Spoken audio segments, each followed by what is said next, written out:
যুদ্ধবন্ধে আগ্রহের ভূমিকায় এবার সক্রিয় দেখা যাচ্ছে রুশ প্রেসিডেন্ট ভ্লাদিমির পুতিনকে, যার রেশ ধরে যা আগে কখনো ঘটেনি তাও ঘটাতে এবার প্রস্তুত রাশিয়ার এই ক্ষমতাধর নেতা। জানা গেছে, প্রয়োজনে ইউক্রেনের প্রেসিডেন্ট ভলোদিমির জেলেনস্কির সঙ্গে আলোচনায় মুখোমুখি বসতে রাজি আছেন রাশিয়ার এই প্রতাপশালী প্রেসিডেন্ট। যুদ্ধ অবসানে দরকার হলে এই আলোচনা যে কোনো মুহূর্তেই হতে পারে বলে মঙ্গলবার নিশ্চিত করেছে ক্রেমলিন। ৩ বছর ধরে চলমান ইউক্রেন যুদ্ধের অবসানের বিষয়ে আলোচনা করতে মঙ্গলবার সৌদি আরবের রাজধানী রিয়াদে প্রথমবারের মতো উচ্চ পর্যায়ের বৈঠকে বসেছেন যুক্তরাষ্ট্র ও রাশিয়ার কর্মকর্তারা। উক্ত বৈঠকের মাঝেই ক্রেমলিনের পক্ষ থেকে জেলেনস্কির সঙ্গে রুশ প্রেসিডেন্ট আলোচনা করতে রাজি আছে বলে জানানো হয়েছে। ক্রেমলিন জানিয়েছে, রাশিয়ার নেতা ভ্লাদিমির পুতিন জেলেনস্কির সঙ্গে প্রয়োজনে কথা বলতে প্রস্তুত আছেন। তবে ইউক্রেনের প্রেসিডেন্ট হিসেবে জেলেনস্কির বৈধতা নিয়ে প্রশ্ন তুলেছে ক্রেমলিন। সাংবাদিকদের সঙ্গে আলাপকালে ক্রেমলিনের মুখপাত্র দিমিত্রি পেসকভ বলেন, পুতিন নিজেই বলেছেন যে প্রয়োজনে তিনি জেলেনস্কির সঙ্গে আলোচনার জন্য প্রস্তুত থাকবেন। তবে চুক্তির আইনি ভিত্তি হিসেবে জেলেনস্কির বৈধতা নিয়ে প্রশ্ন উঠতে পারে, এমন বাস্তবতা বিবেচনা করে আলোচনার প্রয়োজন আছে। ক্রেমলিনের পক্ষ থেকে আরও বলা হয়েছে, ইউক্রেনে দীর্ঘস্থায়ী শান্তি প্রতিষ্ঠা সম্ভব নয় যদি ইউরোপের সামগ্রিক নিরাপত্তা ইস্যুগুলো বিবেচনায় না নেওয়া হয়।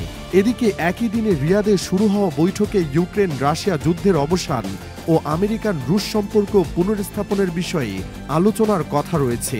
বৈঠকে রাশিয়ার প্রেসিডেন্ট ভ্লাদিমির পুতিন ও মার্কিন প্রেসিডেন্ট ডোনাল্ড ট্রাম্পের মাঝে দ্বিপাক্ষিক বৈঠক অনুষ্ঠিত হওয়ার পথ খুলে যেতে পারে। যুদ্ধ অবসানের বিষয়ে ভ্লাদিমির পুতিন ও ডোনাল্ড ট্রাম্প গত সপ্তাহে টেলিফোনে আলোচনার পর রিয়াদে এই বৈঠকের সময়সূচি নির্ধারণ করা হয়।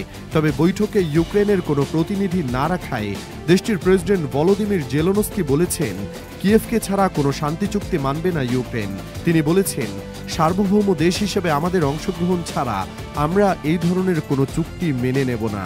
বৈঠকে পুতিনের পররাষ্ট্রনীতি বিষয়ক উপদেষ্টা ইউরি উশাকভ ও রুশ পররাষ্ট্রমন্ত্রী সের্গেই ল্যাভরভ ও যুক্তরাষ্ট্রের পররাষ্ট্রমন্ত্রী মার্কো রুবিও, জাতীয় নিরাপত্তা উপদেষ্টা মাইক ওয়াল্টজ ও ট্রাম্পের মধ্যপ্রাচ্য বিষয়ক বিশেষ দূত স্টিভ উইটকফ অংশ নিয়েছেন। গত বুধবার প্রেসিডেন্ট পুতিনের সঙ্গে টেলিফোনে আলোচনার পর যুক্তরাষ্ট্রের প্রেসিডেন্ট ডোনাল্ড ট্রাম্প বলেন, অবিলম্বে ইউক্রেন যুদ্ধ অবসানের লক্ষ্যে তারা আলোচনা শুরু করবেন। টেলিফোনে আলাপকালে বিশ্বের শীর্ষ ক্ষমতাধর এই দুই রাষ্ট্রনেতা মধ্যপ্রাচ্য সংকট, জ্বালানি, মার্কিন ডলার এবং কৃত্রিম বুদ্ধিমত্তা সহ বিভিন্ন ইস্যু নিয়েও আলোচনা করেন। ট্রাম্প যুক্তরাষ্ট্রের সর্বোচ্চ মসনদে আসীন হওয়ার পর বিশ্বজুড়ে এক প্রকার তুল কালাম কাণ্ড বাঁধিয়েছেন।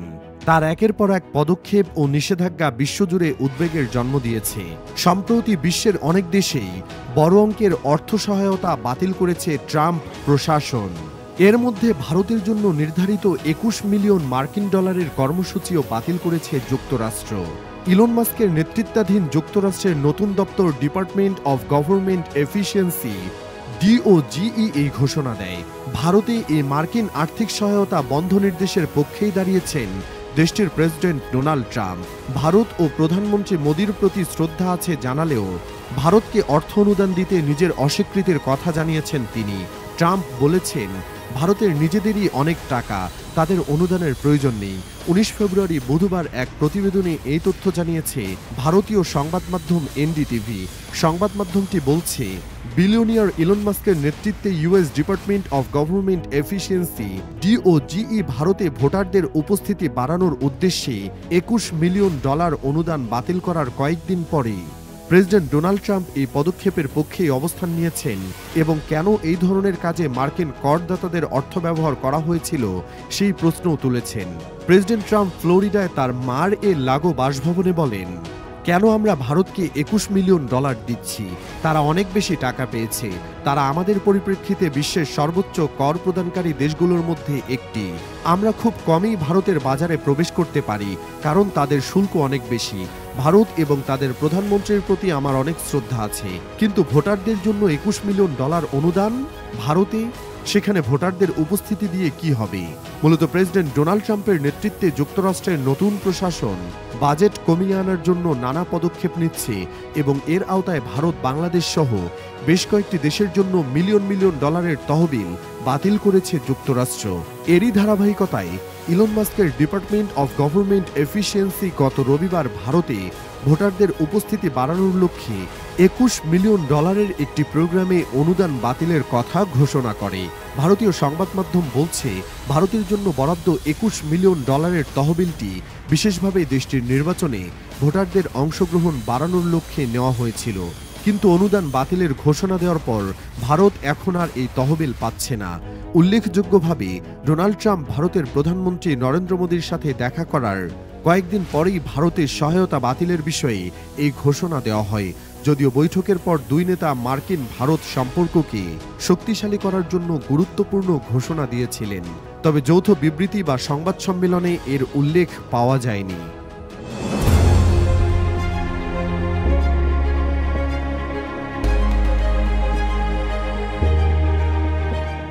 গুগল ম্যাপে গালফ অফ মেক্সিকো নাম এখন গালফ অফ আমেরিকা। শুনতে অবাক লাগলেও ঘটনা সত্য।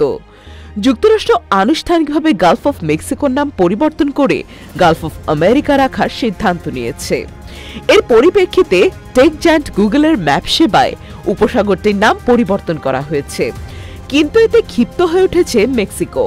মার্কিন যুক্তরাষ্ট্রের গুগল ম্যাপ ব্যবহারকারীদের জন্য বিশ্ব মানচিত্রে আমেরিকা উপসাগর নাম পরিবর্তনের অভিযোগে গুগলের বিরুদ্ধে মামলা করার হুমকি দিয়েছে দেশটি। মেক্সিকোর প্রেসিডেন্ট ক্লাউডিয়া শেইনবাউম স্থানীয় সময় সোমবার এক সংবাদ সম্মেলনে বলেছেন, মার্কিন প্রেসিডেন্ট ডোনাল্ড ট্রাম্প পুরো গালফ অফ মেক্সিকোর নাম বদলের ইঙ্গিত দেননি। তিনি শুধু আমেরিকার পাশে যে অংশটি পড়ে সেই অংশের নাম পরিবর্তনের নির্দেশ দিয়েছেন, যা মার্কিন উপকূল থেকে 22 নটিক্যাল মাইল পর্যন্ত বিস্তৃত মাত্র। নাম পরিবর্তনের বিষয়টি পুরো উপসাগরের ক্ষেত্রে প্রযোজ্য নয়। কিন্তু গুগল ম্যাপে পুরো মেক্সিকো উপসাগরের নামের জায়গায় আমেরিকা উপসাগর দেখাচ্ছে। এটা কেন হলো? শেইনবাউম সাংবাদিকদের বলেন, আমরা বিষয়টির সঙ্গে একমত নই। আমাদের পররাষ্ট্রমন্ত্রী এই বিষয় নিয়ে গুগলের কাছে একটি চিঠি পাঠিয়েছেন। টেক জায়ান্ট যদি ভুল নাম সংশোধন না করে তবে তাদের দেওয়ানি মামলার মুখোমুখি হতে হবে, এটা নিশ্চিত। সংবাদ সম্মেলনে শেইনবাউম জানুয়ারিতে মেক্সিকো কর্তৃক পাঠানো একটি চিঠির প্রতি গুগলের প্রতিক্রিয়া পড়ে শোনান, যেখানে টেক জায়ান্টের অঞ্চলটির নাম পরিবর্তনের সিদ্ধান্তের বিরোধিতা করা হয়েছে।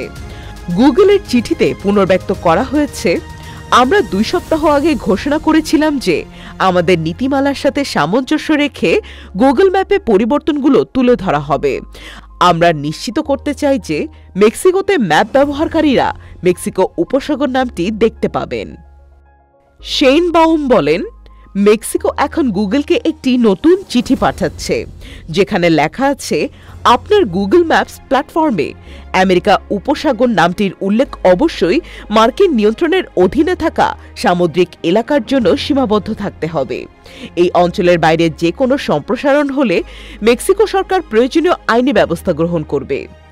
আইনি পদক্ষেপ নেয়ার আগে মেক্সিকো গুগলের প্রতিক্রিয়ার জন্য অপেক্ষা করবে বলে শেইনবাউম মন্তব্য করেন।